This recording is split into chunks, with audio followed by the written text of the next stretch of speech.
Level Up Latina partners with working women and mamas alike to guide them in achieving fulfilling career and life goals through financial empowerment, professional or leadership coaching, and personal wellness. Find the unique coaching you need to succeed. You're listening to Vero, Ceci, and Irene, and we are Level Up Latina. Welcome to another episode of the Level Up Latina podcast. This is episode 202, and today we are going to be talking about the sandwich generation, and I will get into what it is. But before that, let's check in real quick aquí con mis co-hosts, Irene y Vero. ¿Cómo andan? Igual de cansadas que yo. Cansadísimas, güey. Of course. I think we were off air just giggling about how exhausted we are. And dang it, the green room proved it to us. Las ojeras, the extra cut. I don't know. I'm just... Why are we recording first thing on a Monday morning? We want this punishment. We want it. Yes. Mondays, we're like, we somos dedicadas. No voy a ser locas, somos dedicadas. Y qué bueno que nos estamos aquí para apoyarnos. Si no, yo digo, mental health day. Let's not que dormir. I know. Good, I know. ¿Qué te iba a decir?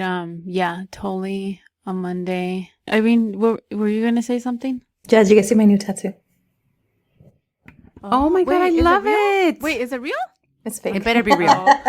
It looks cute, huh? It does look cute. It's fake. It's my daughter and I got these tattoos that say I'm enough when we were going to go to the Taylor Swift concert. And they're so cute, right? They look really real. The sad thing is that se lo puso mal ella. And she put the thing on the little sticky film. So she ended up with no tattoo. And I've got this tattoo for a week and a half. I found this other spare que le pusimos that was cute. Ya se le quitó. But it looks real. It makes me want to get a tattoo there. Doesn't it look cool? You It should. does look cute, I think that looks yeah. really cool. I mean, hers probably look like Tiaveros over here that says, "Love." What does it say? Oh, Irene, remember that? Remember that story? That's a great Remember story, that, dude? Vero. That's a great story, Vero. Ay, Diosito Santo. But yes, Ceci, please take it away. It's Monday, and we usually don't record on Mondays, pero aquí estamos because we're consistent and we want to deliver your weekly episode. So aquí estamos today again. Bravo. Like I said, we're going to talk about the sandwich generation and what does it mean? Why is it the sandwich generation? And I think this is kind of like a phenomenon, I guess, that we've been kind of hearing a lot lately.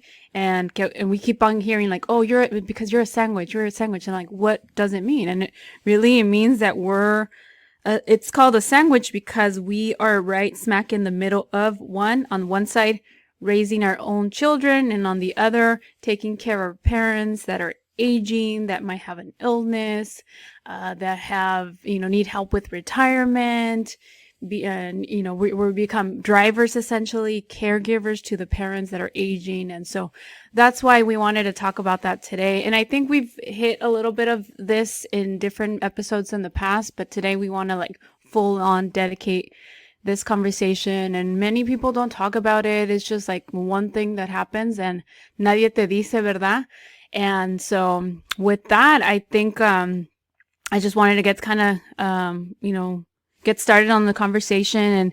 And before these recent times that we've been talking about it, had you guys ever heard about the sandwich generation or anything like that? I don't think I had heard it labeled something. I just knew that it was this odd moment in life where you're just handling two different aspects of who you are. Because obviously our parents raised us and then we're here raising children. So that's this odd place in life where you're just that you just are pulled in two different directions. And obviously those are people that are it's your little heart that's outside of your body, right? Your parents, your kids are your little hearts outside your body, and then your parents are the ones who gave you life. And it's this odd position to be in. So I just never heard it called sandwich generation. Maybe for Raza, we should call it the torta generation. For real. Yeah. I was going to say that, okay, I've never heard of it, but I damn sure knew that I was the meat, the cheese, the frijolitos, aguacate. I knew I was in the middle. I didn't know that it was called the El sandwich chilito. generation. Tú eres el chilito, Irene. I love being the jalapenos for sure. Pero no tenemos el label. No, pero I like que la traduciste a la torta, yeah. So we'll go with torta. Somos la generación de la torta porque estamos mero en medio. Somos la carne, el aguacatito, el chilito, la crema. If you like your torta con crema. Porque estamos mero en medio, right? En mero en medio, taking care of our kids, taking care of our parents now. And it's it's hard and it's exhausting, right? It's exhausting, and Nadia nunca nos dijo, that we were going to be doing this eventually. I guess it's just part of growing up and the things that you realize, okay, now my parents need help with this. And then us being first gen and being in this country, then it's like also being there more because, perhaps the language barrier, speaking with doctors and, sometimes they do bring, now it's mandatory, right, for when they go to hospital visits or doctor visits, I should say, that they provide an interpreter, pero a veces no es igual. A veces no es igual, For me, me acaba de tocar last week that my mom had a video conference with her doctor, and then she interpreted one thing one way, and so then when I'm like, you know what, let me email the doctor and ask. And so once he explained things to me, I'm like, okay, mom, it was like this, no fue así. So it's definitely one thing that, no one told us, no one trained us, but it's just kind of like part of life. And it's, one thing that we are experiencing. I think all three of us hemos hablado de que, que vamos a llevar a, nuestra mamá al doctor o al papá. And, we're calling these places for our parents, and it's on top of everything else that we have already stacked up, our careers, our business in our case, nuestros niños, their activities, but then like doing that, going that extra mile, I guess I should say, for our parents, because they also need our physical and mental support. 100%. I'm the youngest in my family. We're my siblings, almost tres. And I felt that like my sister got married young. She kind of ended up moving next door to my parents. So my parents live in una casita, and then ellos viven en la casa del lado. So she, after being married, I think 4 years, she moved there. My dad was renting the house, and he's like, you know what, they're going to move. Why don't you guys move in? It'll be perfect. You don't have to worry about the girls, your babies having to look for daycare. Aquí están cerquita. Your mom will help. We'll help as much as we can. So with my sister, I feel the fact that she was the oldest, the fact that she was living next door to them, the fact that, she was just really accessible. And then the fact that my brother soon after went to college, in the Bay Area and didn't come back. And then me, a few years later, I also moved away to Santa Barbara. The responsibility, I don't want to say it's a burden, but the responsibility fell completely on my sister. So she's been sandwiched since ahí la tienen torteando, since she was like in her mid-20s, and and it's progressively, my parents became more dependent on her. My parents are the ones that they refused. They're just like, se entienden el inglés, pero they will not speak English, right? So she's had to translate documents. I think she's been the one with the big responsibility since she was a kid. And yo no me daba cuenta when I moved back from college, and we moved back in 2004. I noticed. And for me, I was like, yo soy la independiente, leave me alone. I work. I don't have flexibility. I can't do this. That's your job. But slowly but surely, I could tell that she was just like, I'm done with this shit. I'm tired. I have my 3 kids. I have my work. I have my husband. And now I still have to take care of my parents on top of that. Like, she was ready to kind of relieve some of that extra work onto me. But I was like, qué suerte de mi hermano, right? De que él está allá and has no idea. I mean, in his mind, I'm sure he says, like, I have the perfect solution. Why don't you guys just do this? The thing is that when you're not in it, it's really hard to dar una opinión en ese sentido. Like, why don't you try X, Y, or Z? Because that shit's hard. You go in and you're trying, and then the worst part is that you go in every time, you start noticing that your parents' health is declining, that there's things that they can do for them and they can't do because of age. And, depending where they are really in their health-wise, the options become more and more limited. And the fact that you're seeing that sucks. And now that I'm a mom, seeing 4 kids, I keep saying 3, seeing 4 kids, Galilea was like, somos 4. Seeing 4 little beings so full of life, and then seeing the 2 people that like gave me life kind of hitting that end of the road, te mata. You're just like, I always feel like what is it? They always say it's harder for a parent to lose a child, right, than a child to lose a parent. Right. you know? And I feel that that's some shitty shit. shitty shit. Because we've known our parents our entire lives. Like, Yeah. I'm going to get all emotional. No. But imagine losing the person that you rely on, Yeah. that you count on, that have given you the support. Ves chillando. Yeah. Yeah. That must be so hard too. Right. Anyway, but it's hard to see both ends of it. So yeah, so pretty much it's like, it's really hard to see that. And it sucks when you see that one person carries most of that responsibility and that many times family isn't willing to help, especially if you have other siblings. They'll make the family an excuse. Well, I have little ones, or I have this and you don't, and you can do it. Or I have more kids than you, you know, or I have a job. We all have things. We all have, you know, responsibilities, but it's our parents are a shared responsibility amongst everyone. Yeah, that's a good point. Yeah, shared.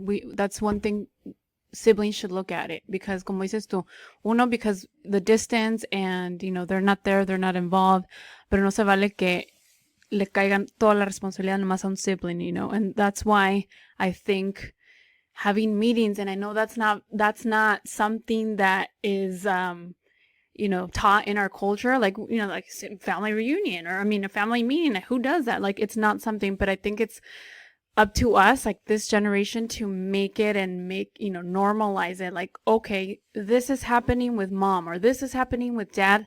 Let's sit down, let's have a discussion. What are we going to do? How are we going to all help?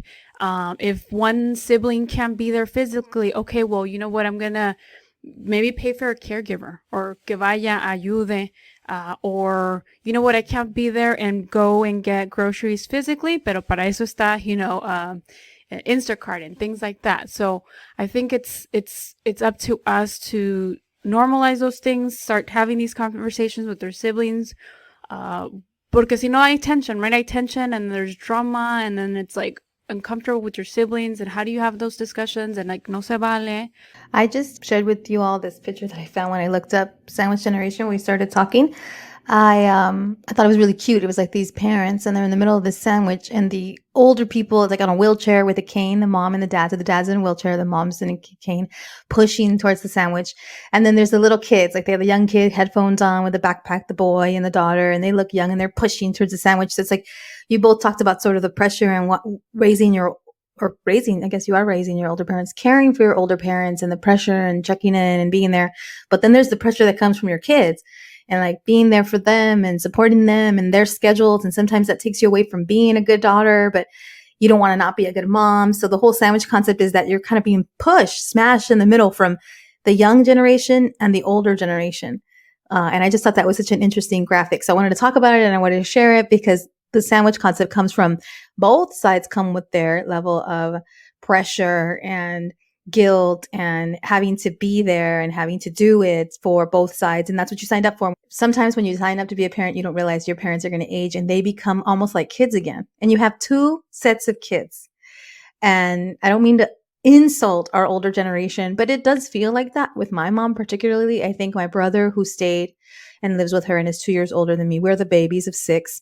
And he has the very real burden of, he deals with my mom every single day, and they are like grumpy and grumpier and loving her. That's not a word. Their dynamic is interesting, and I can take it in doses, and I feel it, and I see that they are interesting. You know, they're 38 years apart, and he has a daughter. He's definitely in this sandwich effect too. And he's living with his mom and always has, and he took on the burden to care for her. And I remember many years ago making the conscious decision of helping my brother without saying I was going to help my brother. And I think that's important if you are a sibling. So if you're just the only one, then my goodness, te considero. Like, we're all coming from multiples. There's 3 of you and both of your families. There's 6 of us. I will say though there's 6 of us, 2 are kind of like out in the world and not really a part of the family. So there's really like 4 of us that are engaged, and 2 of those kind of live far. And then there's me that doesn't live so far. And so I made a conscious effort to be there for my brother. And again, not telling my brother. And I think for the siblings of the world, like, it's important to do that. And Vero is somewhat doing that too. She says it's easy for the brother that lives far away to have opinions, but those that are close really have to play team, whatever that looks like. So there is intention. Like Ceci said, my family probably wouldn't have a family meeting. We're not that kind of family. Like, we just are not that kind of family. And there's so many generations between us, and there's so much damage and baggage, and everyone has such interesting relationships with their moms. I think I've cried on the podcast before. Maybe we weren't on the podcast, but I've cried to you, my partners, about how like some of my siblings, I feel straight up don't even like my mom. So that's in and of itself an issue. But I have tried to be more there for my mom. And I will say trying to be more there for my mom first as an effort to be there for my brother without telling him paid off. Like it paid off, and I have been able to support my brother. My brother and I, and our relationship is better without having to say that it's better. We treat each other with a little more respect. We are there for each other without having to call on each other. And I think it's because we have this common denominator in my mom, and we don't have to brag and boast about anything. We just show up, and I know certain appointments. He knows certain appointments. I have certain commitments to my mom. Like I'm her hair dyeing person, like there's these little things and he's her, pick up the medicine person, and I'm her, take her to buy maxi pads, not because she gets a period, but because she might pee a little, like I'm that person for my older mom. And I have a great relationship with her eye doctor that he used to have a great relationship with. And now I don't think my brother's had to take her to that appointment in like 2 years. So it's a beautiful sort of symbiotic relationship when you can get it together with your siblings, whether it's spoken or unspoken. My brother and I have always kind of been like cats and dogs, like my mom says. So I love that as adults, we just do our thing with our mom and we're helping each other, and it's just happening. My kids, which I really love, the last thing I'll say about that is they're watching the relationship I have with my mom also unspoken. It's also unspoken. It's all in the example. And I think it's beautiful because deep down, do I want them to catch what I'm putting down, which is, yeah, you show up for her. She needs help. She can't see. She needs patience. We need to make time for her. We need to be calling her. We need to have a relationship with her. And I wasn't going to make it to Mother's Day this Sunday. We were going to have this thing at one of my brother's houses with the big pool and all this stuff. But my daughter was really sick. She's really sick on Saturday, like slept all day. And I'm like, I'm not going to take my sick kid. She's not going to be able to get in the pool. She's going to watch everybody else in the pool. So I told my brother I wasn't going, but I hadn't told my mom. And I was like, oh, I got to call my mom. I had to call my mom to tell her. And then my youngest, my 11-year-old was like, that's so sweet. Like that you want to call your mom just so she knows you're not there tomorrow. Like you want to tell her so she's not worried about you. I was like, yeah, I'm sure she's expecting to see me. And we were supposed to see each other for Mother's Day there because I mailed her something on the 10th. My sister was going to come see her. And again, unspoken, I didn't want to take the limelight. I didn't want to take the shine. My sister came from far away to see her. So I didn't show up like I planned to. I just Instacarted her stuff. And I said, I'll see you on Mother's Day. And then I didn't see her on Mother's Day. And she went with my brothers to be with them. So now I got to take her out this week. But unspoken, you're a sandwich. It's in the middle. I think you have to show up for your siblings. And then you got to show your kids all that pressure they're giving you. But take time away from your kids for your parents. And you're doing it. Ceci, you're doing it, Vero, para que vean que damn, down the road, that's probably what it's going to take. Like, they're going to be in the cane. My mom's going to be in the wheelchair. My mom's going to need support. My mom's going to have her siblings all pass. Vero just had her beloved tío pass. Es tan triste. They have to mourn their siblings. My mom is almost the youngest of 8. There's one younger than her, and there's only 2 left. 6 have passed. It's such an interesting generation being there for the older generation, and it's good for the youngins to see it. Yeah, we're leading by example. Ellos están dando cuenta, están viendo, están observando the care that we're giving our parents, because that's essentially what it is. We're becoming caregivers and drivers y shoppers. And thank you Instacart, porque también yo no estuve allí el 10 y también le mandé unas cositas y sus flores por Instacart. Para eso están esas aplicaciones. But yeah, I think I was saying earlier, like, que las meetings, but yeah, there's some families que no, some siblings no están, or they're just out of the picture, and, they have different relationships with their parents, or maybe a non-existing relationship with their parents. So it toca some siblings that are there and that are more willing. But yeah, I like what you were saying, Irene, que it's an unspoken help that you've been providing your brother. I know that with some of us living like more far away from parents, it falls like on one sibling. Like I know my parents rely so much on my sister because one, she lived with them for years and years and years, and now she's still like they're living in close proximity, whereas like they're not gonna pick up the phone and say, hey, we need X, Y, and Z to me because they know que I'm further, like there's no way. Pero yo les digo, and this is one thing actually that also comes up. One of you guys said that they become kids también los papás, right? They want the attention. Me ha pasado en como en dos ocasiones. And yesterday me pasó with my dad. So I was there Saturday. We went to my brother's son's first communion little celebration, and then I ended up staying the night with the girls and my parents. And I was there, and then yesterday I was getting ready to come home to Luis and the dog. But I was getting ready to come home, and I had, done my little thing with my mom en la mañana para, cambiarla and all that. And then my dad starts saying, like, es que no hay comida. And I'm like, what? No hay comida? And mom was like, yeah, there's this, for sandwiches and that. And I was like, Dad, you know what? It's not fair that as I'm about to go, you start saying that you guys need all these things, where I've been here since yesterday, all these hours, and you could have easily said, hey, we're in need of X, Y, and Z. Y le dije yo con gusto te los ordeno, I'm like, pero ahorita no se vale. Dad, I'm like, you've done this in the past, con todo el amor del mundo, I wasn't alterada ni nada, but I was like, no se vale that you do this right as we're about to leave. So that's not cool. I'm like, is there something that you urgently need? And he's like, no. I'm like, okay. So hagan su little lista de lo que necesitan y ya. Either Manny or Diana can get it for you. I'm like, yo con gusto, se los ordeno. I'm like, I've done that all the time. Like, Instacart les llega fácilmente. So, ya nomás se quedó. And I was talking about this with my sister, and she's like, yeah, they did the same thing to me the day before, this and happened. And like, es que son como niños, como que they're craving like the attention, and like, nos vamos a ir, and like they still want us to keep us longer, and that's their little tactic, según ellos, to keep us kind of longer. But I'm like, I think maybe we tell them, like, hey, you know what? I'm going to leave in half an hour. Is there anything you need in this half an hour? Porque no se vale que al momento de irnos nos digan, Okay. Pero eso es como niños, güey. Exactamente. Exacto. Like, with our kids, if you're at the park and, like, if you tell them, we're leaving now, berrinche, right? Tantrum. Yes. No, I'm not leaving. Yes. Or, like, 5 more minutes. So, y empiezas el relojito, right? You start your little clock. You set a little alarm. Okay, when it rings, it's time to go. So that's wise. That's you kind of have to just do it for both. So I feel you so much on that, Ceci. But I think 2 things that you girls brought up right now, you mujeronas brought up right now, is that relationships, right? Having that relationship with our parents. Now that we're parents, now that we're mamas, and we have, our esposos que nos ayudan, it's key to what kind of relationship do we want to establish with our children. And it starts desde chiquitos, desde pequeños. Not only do they observe what we're doing, how we behave, how we treat our elders, how we treat the people around us, but how do we engage with our own children? And I think that a lot of that, if we don't have a good relationship with them, if we do not try or even make the effort to do that, ¿para qué chingados van a querer venir a vernos when we're older? Why are they even going to want to say, okay, Mom, you know what? I'll drive you to the doctor. I'll take a half day. I'll do this, It's like, how can we expect them to engage with us and take care of us or help us, right? When we didn't put in that little effort to build a relationship where they can, are willing, are willing to give back to, the parent.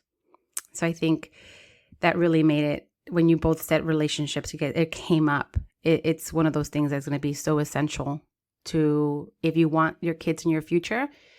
Our job is to raise them. Our job is to make sure they're good little humans. And, if they go and they spread their wings and, sometimes they only come home for Christmas, that's great, right? At least they come home once a year. But if you want that active engagement where you see them more often, or they make that effort to come out and help you, right now is really when you establish that and showing up for them. That's so true. So true. It's so interesting too that, like, the other part of the sandwich is like being a parent to your kids, like being a freaking parent to your kids, and your parents have opinions about how you raised your kids. You're not going to do it how they did it. You are stuck between their generation style, your style, and the fact that your kids are now like these wannabe Americans. They are Americans. You know what I mean? It's like this weird divide. And so I wanted to bridge a little bit to like that divide. Like, I have this incredible teenager.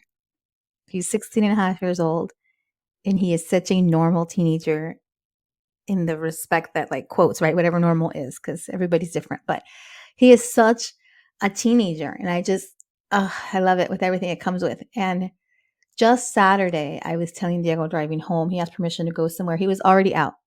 I guess he had come home because he had had some abuelita soup and texted me that he liked it. But he had been out to the beach and he asked to go out to a friend's house. And without thinking, I just said yes. And I told Diego, I remember like 2 years ago when we first really started letting him go out and stuff, and the pandemic started to cool. And he's a freshman trying to find his way with friends. That me daba the EBGBs to let him out. I was more like my mom. I couldn't sleep. I wanted to track his location. I couldn't relax. And then that just went away. And I'm like, to the point of now, like we don't even have our like ring light up, whatever those things are called, that doorbell that has a video. So I don't really know what time he comes home. We're going to put it up eventually. And I'm telling Diego this story on Saturday. Like, did you think we were going to be this lenient? Did you think we were going to be like our parents? Are we trying not to be like our parents? Are we too naive? Are we too kind? And he's like I've always said, Isaiah's earned it. He's a great kid. He does his thing. He gets good grades. He's social. He's respectful. He helps around the house. Like, the minute we need to reel it in, we reel it in. And he hasn't tested us, challenged us, because our parents had arbitrary rules.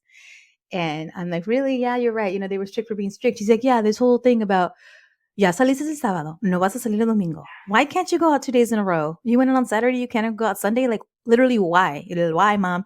Oh, you went to that quinceañera last weekend? You're not going to go to that quinceañera next weekend. He's like, why? Like, my parents were unnecessarily strict, and I also took care of my business and had good grades, and I was a good kid. Like, why tell me no? And I'm like, you know what? You're right. You're right. We've never had arbitrary rules. Like, if he has a social life, if he's out, spring break, he's out every day, whatever. I'm glad you went into that story. I'm glad you shared it, because it just kind of gives you that idea that here are these people that we're raising. Here are the people that have raised us. And that the way we communicate with them, the way we discuss things, we want there to be an established level of trust that if our parents get news that they're not well, we want to know the truth, right? If our kids are having a hard time or they're experiencing new things, we want them to be honest with us. So that's another perfect sandwich where, sometimes we say, dime la verdad, tell me the truth, no matter how hard it is to take it. And sometimes it might be really tough, but we've kind of had to stand strong and be like, okay, I'm okay. It's going to be all right. Things could have been worse, but things can always be worse, right? En español. Yeah, like confianza, like comfort. Con like confianza, confidence. yeah. Like, we aren't our parents. Like, me and dad aren't our parents. Like, we know what's going on out there. As much as you think we're disconnected, and we may be, like, maybe we don't know the drug scene, maybe we don't know the music scene, but the things that we did, the things you're doing are super appropriate. And what we did to our parents is very different than what you have to do with us. Like, we're giving you the ultimate trust, ultimate letting you have freedom and treating you with a lot of respect and responsibility. Try to give it back. Our parents just didn't trust us. That generation just didn't let us. They just didn't let us leave anywhere. And they thought, if I keep her from going to prom, she'll never have sex. And then kids were worse in that generation. I didn't get into it, but we always get into it with him about how, like, we went to college and you could tell the parents, the kids that had strict parents, because they would lose their minds, right? When they got to college. We don't want him to be that way. Anyway, I brought up the generation before to try to parent him in this weird way. Like I'm not 2 generations away. Por donde vas, tú ya vengo. Yo le decía a my mom, cuando llegaba Buzz, decía, es que me tomé una margarita, pero me la tomé con popote, because popote, drinking it from a straw supposedly makes you get drunk faster. So I would say I had 1 margarita and I drank it through a straw. She's like, yeah, right. Ay, Ceci, you're so cute. Whatever you had to say, right? Whatever we had to say. Las mentiras, but why? Because you said it, like, son otra generación que, like, pensaba lo peor, but we've been there, done that. Fuimos a, college, like, we saw that scene. So, qué bueno that you're establishing that relationship para que el día de mañana te pueda contar con, a gusto, like, lo que él quiera sin tener que mentir, But it's the sandwich generation, the pressure of, like, I call my mom and she's putting pressure on me. My kid, I'm like, make sure you're not a drug addict. Like, like the pressure of, like, Ni no las drogas siempre. Yeah, like, let's make sure that we're both okay on both sides. Like, dear God. Yeah. That reminds me of Sandrita, of Sandunga, when she would say, todo con exceso, nada con medida. She would, like, change it up. And I was like, wait, I remember the first time she told me, ándale pues, güero. Todo con exceso, nada con medida. And I was like, I love that. Wait, that's not how it goes, right? What, Sandrita? Our Sandra would say? Our Sandra. I Our love Sandra. that she would say that. That is so cute. I thought Sandra like your suegra. I was like, damn. No. I would have said my mother-in-law. My mother-in-law, no. Yeah, that's Our Sandrita. Sandrita. One more time. Say it one more time. That's the tip of the day. Todo con exceso, nada con medida. Si te portas mal, me invitas. Yeah, I used to hear my ex's family would say, pórtense bien, y si se portan mal, me cuentan. And I'm like, yeah, right. But si te portas mal, me invitas is better. Me invitas, yeah. Mejor. No, pues qué bueno. I mean, yeah, this is part of the conversation that we have to keep on having, and and rely on your friends, having your network for support, like, me pasó esto, like, or I'm dealing with this, porque, and we're going to talk to a therapist next, but having conversations with our own parents, it's hard, y por más que uno intente, it's like one ear, not the other, because, they're from another generation, y a veces no entienden, so it's hard to be okay with it and sit with it, because we're learning so many things, right, being first gen, pero pues again, they're another generation, y pues hay que respetar. And everything that we said today, of course, es con todo respeto a nuestros papás that are aging. It's hard, it's hard, it's exhausting, but at the same time, I think we're so grateful that we get to experience that, and that our children are seeing that. Do you guys have any final comments before we wrap up? I would say all we said today is also con respeto a the younger generation that has their lives put on blast, but that's how it is. We gotta also speak from the heart and be honest so that others can hear very real examples of what it's like to be sandwiched between parenthood and adulthood, which means parenting your parents. Gracias, chicas, for being here and for sharing everything that we shared today. If you are an avid listener and want to continue the conversation, you know how to find us on Instagram and Facebook. Our handle is @leveluplatina. On Twitter, we are @Latina_up. También, if you are interested in our one-on-one coaching or our guilt-free squad or monthly sessions, please reach out via our website, leveluplatina.com. Our email is admin@leveluplatina.com. And with that, thank you for listening. Thank you for just being here and showing up. Gracias, muchachonas. Un beso a ustedes, a nuestras mamis, a nuestros papis, y a los niños también, a nuestros muchachos. Por supuesto. Y también un recordatorio súper rápido. Don't forget, September 30th, our annual brunch, our breakthrough brunch, our Level Up Latina brunch. Come out and start saving the date. The 30th of September in Southern California, more than likely Los Angeles, California. So save the date, ladies and gents, if you're willing to come over and spend the afternoon with us. We'd love to see you all there.